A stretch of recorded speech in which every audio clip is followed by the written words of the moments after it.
Back when I was playing football at Rummel High School, I mean, I had a hit that caused a back injury, which didn't last very long. Of course, when you're 17 years old, you recover from those things, not maybe realizing that there could have been some results coming from that later on in life when you get a little bit older.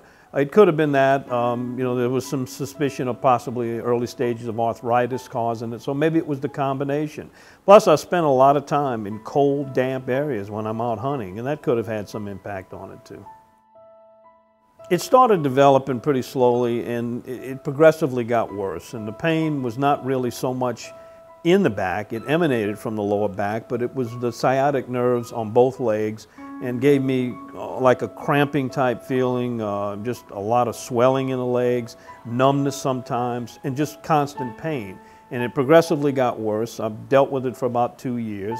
I did some things that I thought were right to try to alleviate it. I went and saw a chiropractor. They worked on me.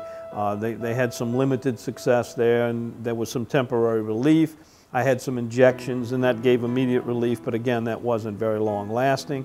Finally, I was taking medication on Percocet. I don't know how many ibuprofens I'd go through a day just to get through the day. At nighttime, sometimes it even bothered me to the point where I was losing sleep over it. It also took away time from my family. I've got a little 3-year-old granddaughter who's very, very active, and we like to go on treasure hunts in the woods and play games, and I just couldn't physically get myself up to do that as much as I would like to. So I was really at a point where somebody tell me what I need to do to take care of this thing for long term. My doctor, Samir Shamia, after meeting him and talking to him, he was very straightforward. He didn't try to pull any punches. He didn't try to sugarcoat it. He said, we're going to do an extra MRI just to get a better look at it. After I did that, he said, well, it doesn't look like you're going to need a major surgery. This procedure will probably do it. It would be one that you'd have to do anyway if we went for the major surgery. So I said, well, I'm all for that. He convinced me that this was not going to be a very serious procedure that would keep me laid up for a long period of time. The day of the procedure was exactly as I was told by the doctor it was going to happen. I checked in there. From the time they gave me the sedative and I went out, when I woke up, it was a couple hours later.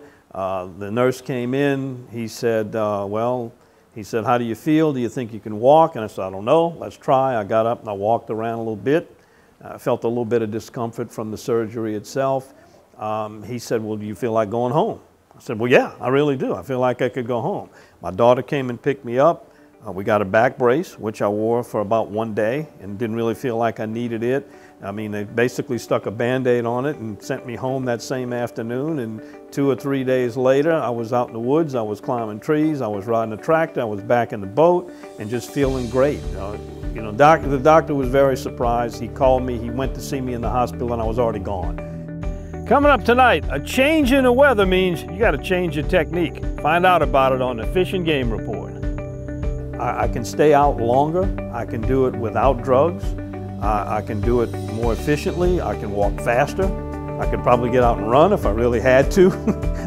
And as far as the lifting and things that I would have been afraid to do in the past, now I don't have any fear of doing that. Check with your doctor, ask about this procedure, and it may be the thing that'll help you like it did me.